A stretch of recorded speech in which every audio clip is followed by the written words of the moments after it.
This is DrClyde, and this is the first of 6 steps in optimizing your metabolic exercise, starting with the core concept of how our body is a supply and demand system, where if you're lacking in either the supply or the demand, they won't be balanced and you won't optimize your rate of calorie burning or your metabolic rate, which is a superficial numerical gauge of cellular and therefore organ system and whole body vitality. So launching into this, the metabolic exercise is the concept that if you are missing any one step in the metabolic flow in your body, that step will be your bottleneck in burning calories that is associated with healing from your exercise, to get fitter, to burn more body fat, to go up in lean mass because you're healing and adapting to strength training if you're wanting to gain healthy weight.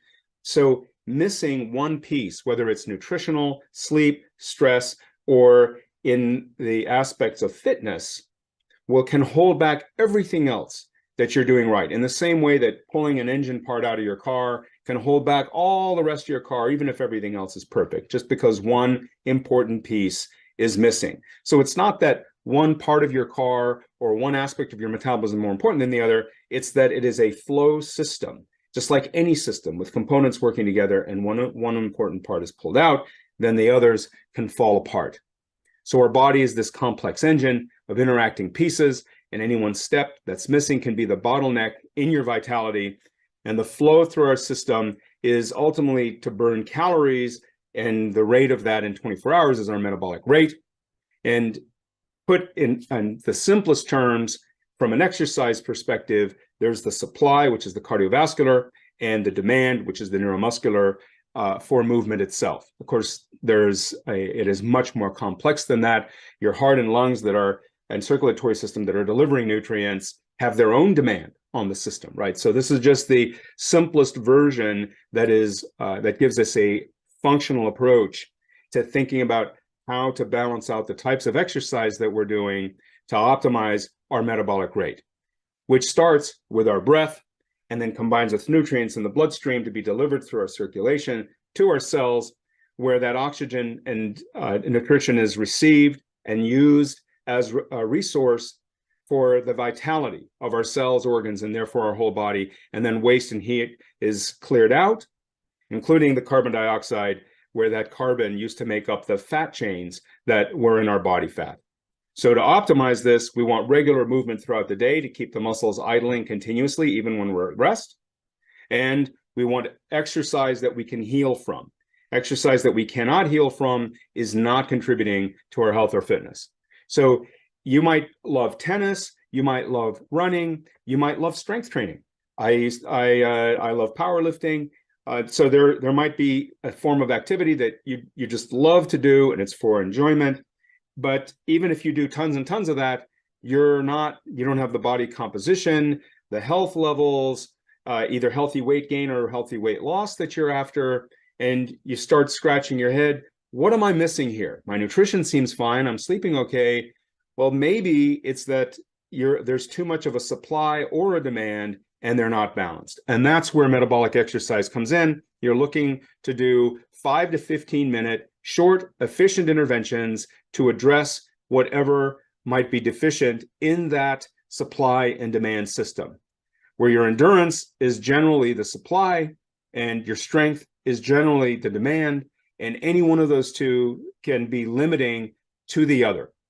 So our cardiovascular system is that supply, and we can oversimplify the system to the demand just being muscle. And of course, it's more than just muscle, it's the nervous system, and it's also the supply system, the heart and lungs, and the rest of the entire support network, kidneys, liver, etc.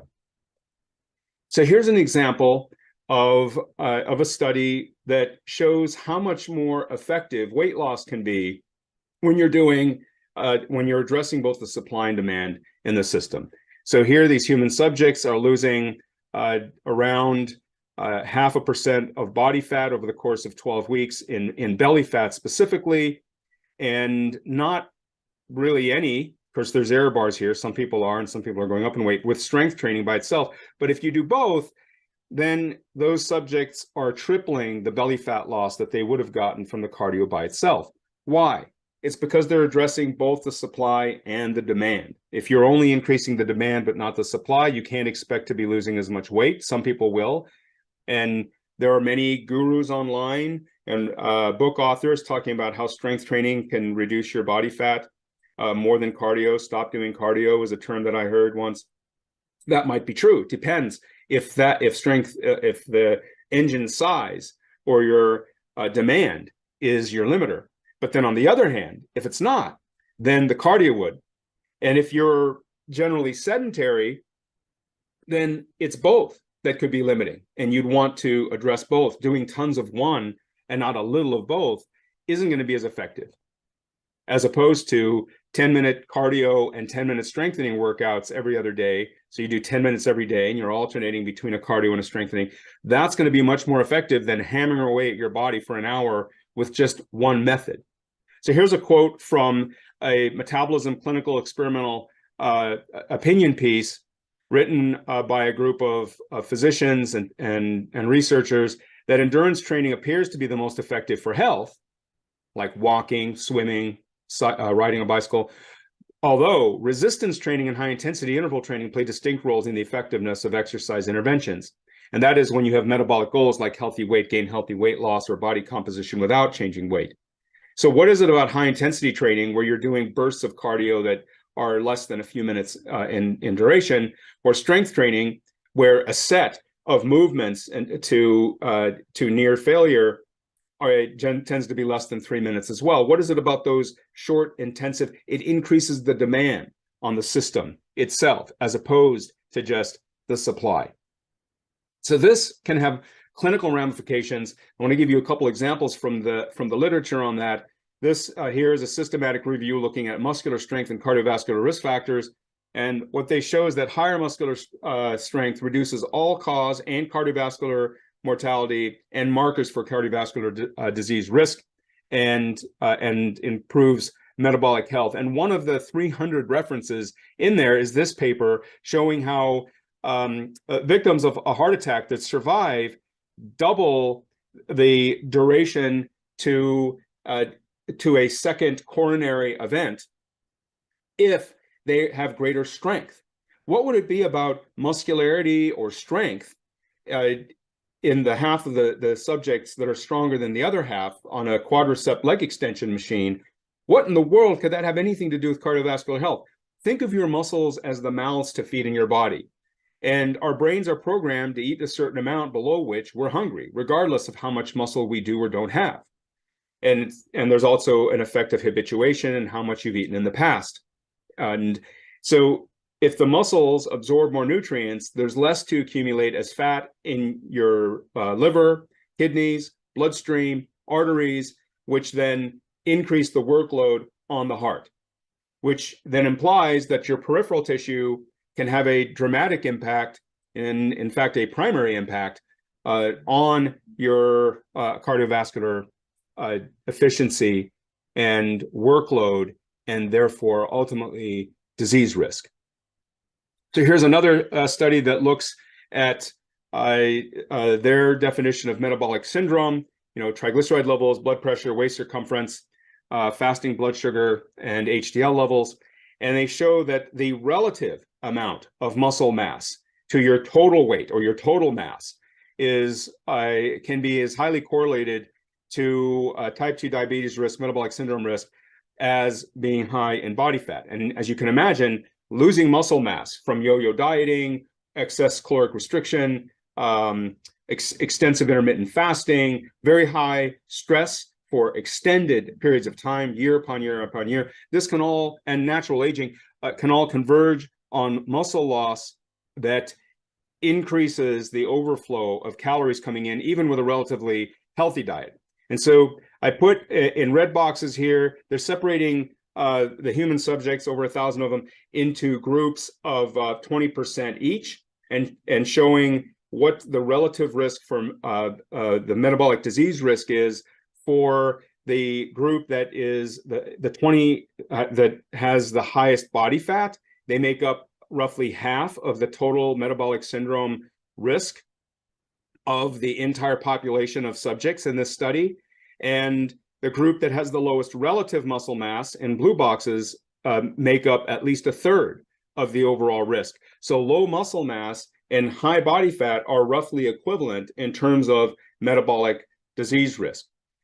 Total muscularity, you know, how big and strong somebody is overall, is not correlated to disease risk in the way that low relative muscle mass is, right? And so what we're looking for is a healthy body composition, not high muscularity, having tons of muscle, not at all. We're just looking for your natural genetic potential that you would have if you were sleeping okay, your stress management was fine, your nutrition was pretty decent, and all those things were converging, just your natural genetic potential for muscularity. Once we start sitting too many hours, not sleeping so well, we've got social jet lag where we're 2 to 3 hours off when we would normally want to sleep, we're skipping meals, we're not eating enough half the time. This can all converge on a metabolic risk.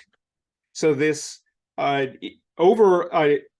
so higher body fat levels can increase the risk of cardiovascular disease, but those who have higher body fat levels tend to have a better prognosis once diagnosed because they tend to have more muscle mass than those who are normal weight or underweight. And so this helps us to understand this term obesity paradox, that while obesity can increase your risk of your disease risk to begin with, it can actually, ironically, paradoxically, improve your prognosis with the disease.